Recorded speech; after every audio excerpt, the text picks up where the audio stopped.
satu bentuk hujah. Ini pun satu perkara yang perlu diambil cakna oleh asatizah. Apa dia punya tajuk dia? Tajdidul khitab lisyababil muslimin. Ini faedah ni saya ambil daripada Dr. Hamzah Al-Bakri. Bagus, boleh dengar Dr. Hamzah Al-Bakri berkaitan dengan ilmu akidah. Tapi satu perkara yang beliau angkat sangat menarik. Mereka yang mengajar ilmu kalam kena faham peranan ilmu kalam sebagai wasilah untuk menjaga akidah, menyampaikan akidah, mempertahankan akidah. Maknanya yang penting benda itu ada dalam hati masyarakat. Kalaulah ada jalan lain untuk memasukkan akidah tersebut, tak semestinya guna ilmu kalam. Tak semestinya.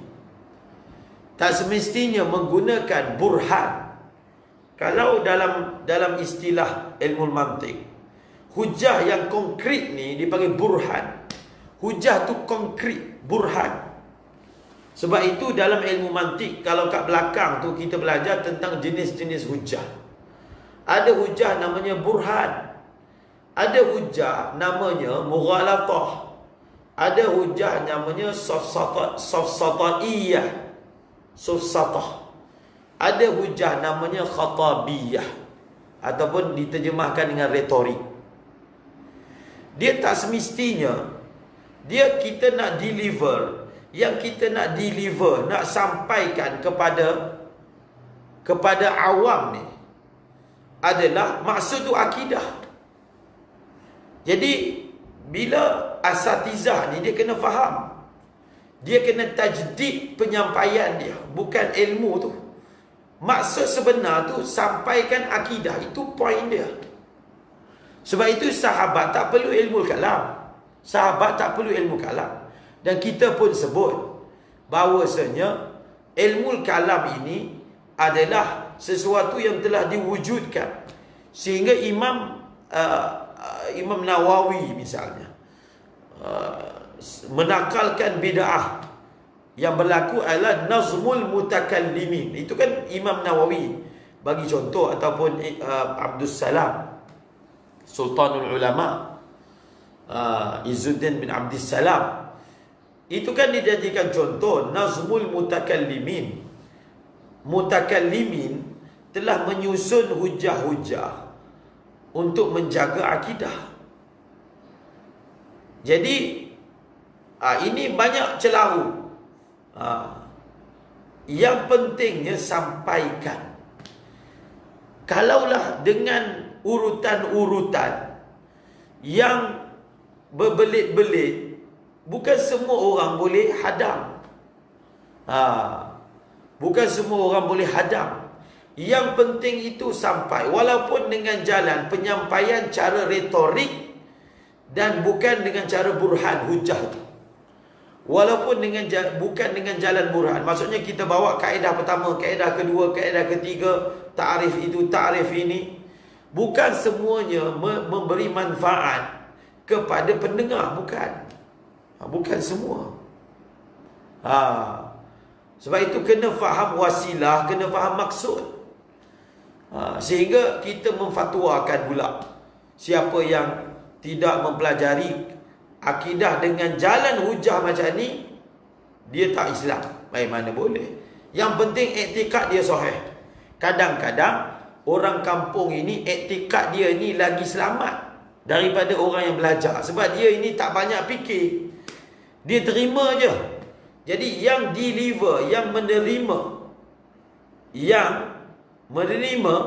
akidah itu dan diri dia, sifat dia yang bersifat savage. Yang banyak melingkari syubhat ni orang belajar, academician. Ulama Mu'tazilah ni, ulama. Mana ada orang awam jadi Mu'tazilah? Ulama lah jadi Mu'tazilah. Sebab apa? Dia ini ada kaedah-kaedah yang dia terbejat dengan kaedah tersebut, tak boleh keluar. Dia rasa hujah dia itu betul, macam yang dia fikir, maka terjerumuslah dia dalam i'tizal. Maka kata Dr. Hamzah Al-Bakri, kita bercakap ni, ketika kita nak sampaikan akidah, kalaulah memadai dengan jalan apa? Dengan jalan kita takutkan dia. Kalaulah dengan jalan kita takutkan dia. Contohnya dia tanya tentang orang ni, maksudnya kalau kita sebut satu perkataan, dia dah cukup dah. Dia akan hindarkan diri. Kita kata apa? Kita kata tak boleh ni, perkataan ni kufur ni, perkataan ni tak betul. Ada orang kita cakap macam tu, dia dah takut dah, dia tinggalkan etika macam tu, maka sudah cukup. Sudah cukup, sampaikan kepada dia. Dan ada pula orang yang mana untuk kita nak taksiskan, nak tersihkan, untuk kita ingin mentarsihkan sesuatu akidah, maka memadai kita nakalkan perkataan tokoh. Kita nakalkan perkataan tokoh. Kita sebutlah nama tokoh yang dia kagumi. Kita kata tokoh ni kata benda ni tak betul. Kita angkat nama tu.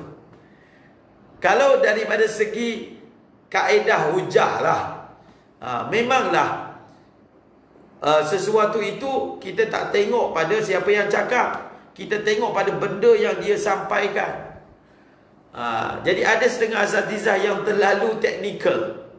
Kita kena berpijak di alam realiti. Itu dipanggil orang teknikal. Dia duk belajar mantik banyak sangat. Baguslah belajar mantik, dan saya pun sarankan. Tetapi penyampaian dia tidak berpijak alam nyata. Kamu tak boleh samakan awam dengan ahli akademik. Kena cakap berpijak pada akidah, berpijak pada realiti. Ada setengah keadaan yang mana walaupun daripada segi hujah, burhan, orang tu boleh je akan tiau, istilahnya. Boleh je dia kata apalah berhujah pakai petik nama orang, petik perkataan dia. Dia meremehkan bentuk hujah khitabiyah, dia panggil khitabiyah. Kita kata maksud kita sama, untuk memperkasakan akidah. Sebagai ulama perlu ada hikmah dan bijaksana. Jangan terikat dengan satu teknikal. Yang teknikal itu hanya bersifat wasilah. Okey? Hanya bersifat apa? Wasilah. Jadi kalaulah orang awam itu dengan menakalkan perkataan ulama dan tokoh yang dia kagumi, sudah cukup untuk mengiqna'kan dia, memuaskan kedahagaan jiwa dia. Dah cukup dah, dia ni dah cukup dah. Macam ni pun dah cukup untuk dia termiknan. Bas, memadai. Apa dia?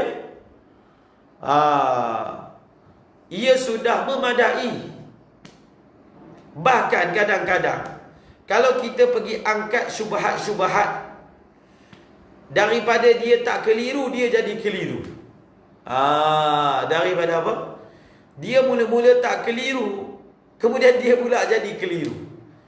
Nanti di hujung kitab ni Syekh Saif Oda ada buat satu point, bercakaplah dengan orang berdasarkan kadar akal mereka. Berdasarkan apa? Kadar akal mereka. Tetapi ilmu kalam adalah fardu kifayah dipelajari. Sebab memang ada orang tak cukup dengan khitabiyah, tak boleh. Dia nak konkret. Contohnya orang yang otak saintifik, dia tak boleh perkataan-perkataan macam tu, taklah. Maka kita ada bekalnya. Sebab itu mempelajari ilmu kalam ini dengan hujah-hujah mutakallimin adalah apa? Adalah hukumnya fardu kifayah. Dan dari sudut inilah Al-Imam Al-Ghazali telah mengkritik orang yang belajar kalam ataupun mutakallimin pada zaman dia. Seolah-olah akidah itu hanya boleh datang dengan ilmu kalam. Kena faham betul-betul. Ilmu kalam ni bukan tauhid. Ilmu kalam ni mengisbatkan tauhid. Saya dah sebut semalam, dia ada akidah, dia ada ilmu kalam. Dia ada apa? Dia ada akidah, dia ada ilmu kalam. Kena pelajari, kan? Kalau mengajar akidah ni ada dua cara. Ini saya baca faedah ini dalam mukaddimah kitab akidah karangan Al-Imam Abdullah bin Alawi Al-Haddad, Aqidatul Islam. Jadi pengarang itu kalau tak silap Alawi bin Tahir Al-Haddad yang tulis mukaddimah itu. Beliau mengatakan menancapkan, memperkukuhkan akidah ini pada orang awam. Ini asatizah kena ambil tambih. Ada dua cara. Ada apa? Ada dua cara. Pertama dengan jalan talqin. Pertama apa? Dengan jalan talqin. Dengan jalan apa? Talqin. Talqin ni apa maksudnya? Talqin ni maksudnya adalah sardul aqaid. Sardul aqaid. Menyebut akidah-akidah, sebutnya. Apa maksud sebut akidah? Kita sebutlah Allah Maha Besar, Allah Maha Berkuasa, Allah Maha Mendengar, Allah Maha Melihat, tanpa kita datangkan hujah-hujah yang akli. Kalau datangkan pun itu dia macam garam pada makanan. Ini salah satu daripada cara menyampaikan akidah. Bahkan ini Dr. Hamzah Al-Bakri yang memang orang berkecimpung dalam ilmu kalam. Kita cakap secara adil, bukan ta'assub. Bukan ta'assub, cakap dengan ilmu. Bukan bila satu tu je yang ada kat benak fikiran kita. Jadi cara menyampaikan akidah dengan jalan talqin ini ataupun khatabiyah yang saya sebutkan tadi, dia adalah jalan Al-Quran. Yang talqin ni yang sebut Alawi bin Tahir Al-Haddad. Sebab itu dalam akidah Islam, Al-Habib Abdullah bin Alawi Al-Haddad, bagaimana? Sebut je lah. Sebut. Macam orang tabligh selalu bayan tu. Jangan kita pandang remeh pada apa? Pada cara tabligh dalam bercakap tentang Allah. Itu sebenarnya cara Al-Quran, kan? Cara Al-Quran itu sebenarnya adalah cara Al-Quran. Kita sebutnya. Sebab itu ceritakan kebesaran Allah. Tapi yang diceritakan tu kena betul lah. Sebab itu kena tahu apa akidah yang betul. Tapi untuk delivery, antaranya dengan talqin. Jadi sebab itu ilmu kalam ni, Imam Ghazali tulis kitab Iljamul Awam an Ilmil Kalam. Kenapa Imam Ghazali tulis itu? Sebab beliau faham setiap kalam itu ada maqam dia. Setiap kalam itu ada apa? Ada maqam dia. Jadi salah satunya adalah menyebutnya Allah Maha Berkuasa. Itu kan akidah. Allah Maha Melihat. Allah itu Esa. Tiada seperti Allah.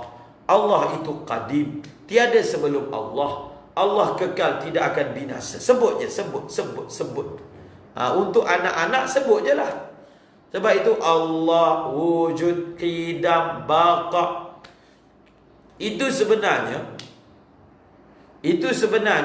adalah kaedah talqin. Betul dah tu. Untuk anak-anak yang dibuat ni selama ni betul lah. Allah itu Esa. Allah itu wujud. Sebut sahaja tanpa membangkitkan syubhat. Tanpa. Dalam kaedah tafsirnya kita akan bangkitkan syubhat, kita bagi jawapan. Ini ulama kena belajar. Ulama kena belajar supaya kita tahu jawapan itu. Sebab memang ada orang yang jatuh dalam penyakit tersebut. Ada yang umpamakan ilmu kalam ini macam ubat. Ilmu kalam ni macam seperti ubat. Yang mana kalau ada orang sakit, kita dah ada ready ni. Ulama ni dah ready dengan ubat. Kadang ulama tu yang sakit. Dia sakit sebab apa? Dia terperangkap dalam syubhat. Maka dia ini untuk mengiqna'kan otak dia, untuk memuaskan minda dia, dia tak boleh ni pakai kalam khitabi ni, tak boleh. Tak apa, kita ada. Jadi sebab itu yang penting ini, satu orang asatizah dia perlu ada ilmu hikmah. Hikmah ni wa ma utitu. Apa tu ayat wa ma minal ilmi la qalila, tu ilm kan? Tentang hikmah. Wa yu'allimul kitaba wal hikmah. Jadi ini yang berlaku kadang-kadang masalah pada orang yang belajar asatizah. Dia ada ilmu tapi dia tak ada ilmu hikmah. Penyampaian dia itu tidak sampai kepada hikmah. Jadi dia tidak boleh membumikan ilmu itu. Ilmu itu dia hanya bersifat berlegar pada akademik, tetapi dia tak boleh membumikan. Dia tidak boleh apa? Membumikannya sehingga sampaikan kepada awam. Panjang kita bercerita tentang perkara ini. Wa man yu'tal hikmata faqad utiya khairan katsira. Selalu kita sebut ada beza tentang isi kitab dan ketika kita delivery dan sampaikan kepada orang awam. Panjang. Benda itu perlu kepada tajribah, duduk dengan masyarakat, melihat. Bukan kita keluarkan hukum je, kafir, sesat, kutuk, kenapa tak belajar itu, kenapa tak belajar ini. Jadi kadang-kadang perkara itu. Satu poin lagi Dr. Hamzah Bakri menyebutkan. Dia kata kadang-kadang orang yang bercakap dengan kalam burhan ini, ataupun orang yang bercakap dengan jargon ini, menyulitkan penyampaian dengan menggunakan bahasa-bahasa bombastik, bahasa-bahasa jargon. Ini Dr. Hamzah, saya suka ayat itu. Beliau kata sebenarnya kadang-kadang puncanya adalah syahwat khafiyah. Sebenarnya benda tu dia bukan, kalau betul kamu nak menyampaikan dakwah, kamu nak orang berubah, kamu kena ada tajdid pada khitab. Kamu kena ada tajdid pada khitab. Bukan syok sendiri penyampaian dengan bahasa-bahasa jargon dan bombastik, tetapi tidak sampai kepada maksud. Maksudnya nak ubah orang awam kan? Kalau ubah orang awam dengan bahasa simple, pas.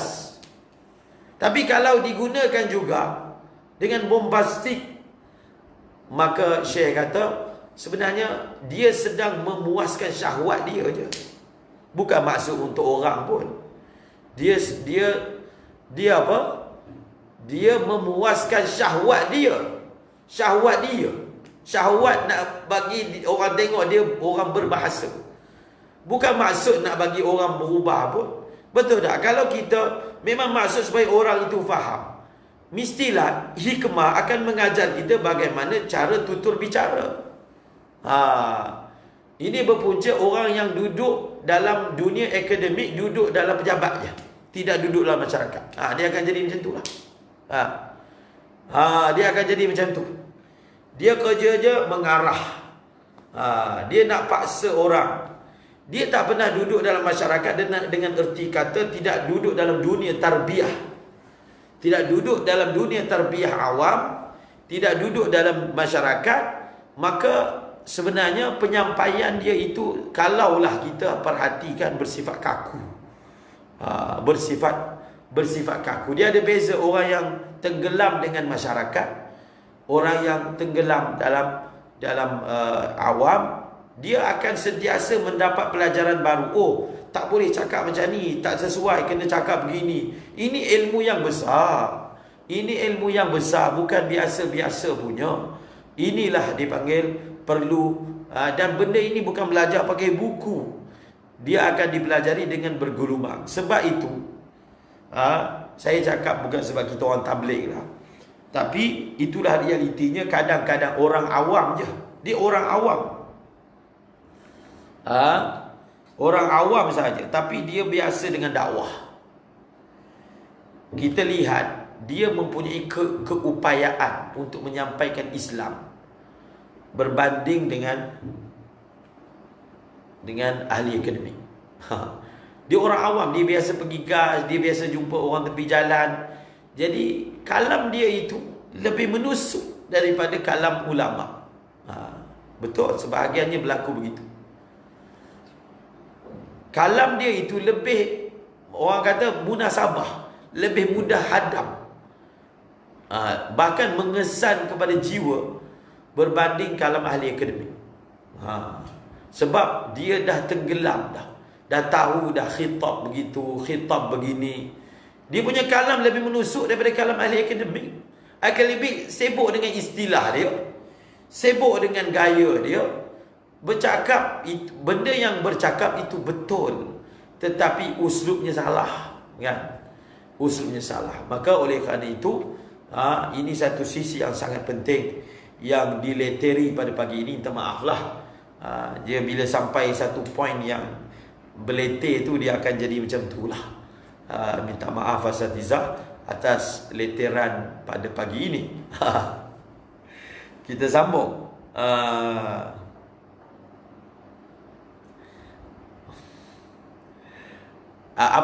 Kenapa saya sebut panjang-panjang tu?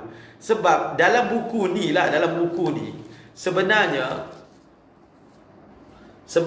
Dr. Saifuddin ni dia tak guna betul-betul dalam buku ni. Beliau ini tak guna betul-betul pengujahan macam mantik, tak guna betul-betul. Sebab di sini beliau menggunakan uslub khitabiyah ni banyak. Dalam kitab ini, itu yang saya maksudkan. Kenapa saya sebut tadi, uslub buku ni dia belum betul-betul ilmu kalam yang betul-betul. Tapi kita kenalkan dulu. Kalau baca terus kitab Saifuddin yang atas tu tak faham. Jadi kita belajar dengan kaedah ni dulu. Sebab tu beliau tidak betul-betul bercakap segi teknikal kalam. Kita belum masuk lagi, kan? Tengok kaedah ni. Sebab dia lebih banyak nak menyampaikan kepada orang awam. Jadi kita pun dapat belajar. Di sini kaedah yang Dr. Saifuddin bawa ialah menakalkan perkataan ulama. Cuba tengok, beliau kata, Kemudian kami akan susuli dengan menakalkan perkataan sebahagian ulama supaya tenang hati orang yang rasa ragu-ragu. Kerana sesungguhnya manusia apabila dia melihat perkataan ahli ilmu, dia akan tenang. Nampak tak? Ini khitabiyah ni. Maksudnya orang awam ni kadang kita petiklah nama ustaz yang dia percaya, ustaz yang bagi dia tokoh, ustaz tu bagi dia kalau cakap tak mungkin salah.